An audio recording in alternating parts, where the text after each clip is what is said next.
안녕하세요. сайн байцгаана уу? Dream Girl байна. Сайн байцгаана уу? Dream Man байна. Тэгэхээр өнөөдөр битгаар солонгосчуудын өдөр тутмын амьдралын хэвшлийн талаар баг зэрэг ярилцахаар бэлтлээ.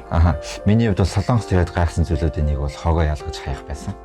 Тийм ер нь би бас анх ирчээд юугаач мэдгүй хоолны хаягдал, лаад, шилээ бүгдийг нэг уутанд хаяад тийжсэн тохиолдол зөндөөс байдаг. Тэгж хаяж болтгүй юм байлаа. Тэгээд хоолны хог, энгийн хог, цаасан хог, янз бүрийн хогнуудаа бүгдийг тус нь ялгаж хаях хэрэгтэй. Тэгээд энгийн хогны хувьд бол хогны уутаад заавал мөнгө авч иж хаях хэрэгтэй. Тэгээ бас тэрнээс гадна овор хэмжээ ихтэй гэрэн тавилах, сүмнэр гэх мэт тиймэрхүү юмыг болохоор хаяхдаа заавал тийм тусгай стикер нааж иж хаядаг. Тэгэхгүй бол авч явдаг юм байлээ. Бас тэрнээс гадна энгийн хагийг хаяхдаа болохоор заавал тухайн бүс нутаг бүргийнхаа тийм хаягтай, бичгтэй тийм хогийн саунд хайж иж хогийн өмнө авч явдаг юм байна тий. Тэгээ бас хотын төвөөр явж байхад хогны сав бараг харагддаггүй тэгсэн мөртлөө хогны сав байхгүйгээд хогоо хамаагүй хайдгүй юм байлээ. Тэр нэг гоё цэвэрхэн гоё санагддаг.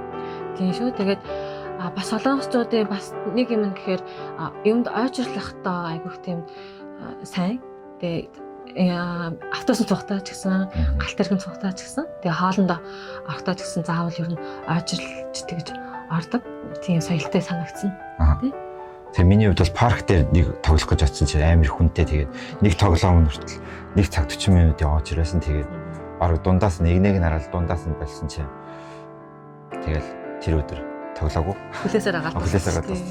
Тэгээд бас өөр алдартай хооллуудын газар очиод хоол идэхийн тулд бол бараг бас бүтэн өдөржингөө хүлээдэг бас тохиолдол бас байгаа. Тийм бүр алдартай нөө зургатаар гардаг тийм алдартай хоолны газар очихын тулд хүмүүс чинь бүр гадаа өглөө шүн очиод бүр ингээ хөнжилт дэвсгээр хоолоо бүр бэлдэж байгаад очиод хонжоогоод ойчилж байгаа гэж ордог тийм тохиолдол зөндөөд юм билээ. Ялангуяа сүүлийн үед нөгөө нэг чэжо аралтаас шинээр нэгдсэн хунгасны хоолны газар ч гэсэн аим ихтгэж хүмүүс хонжиж ойчилж байгаад орж байгаа гэсэн тийм.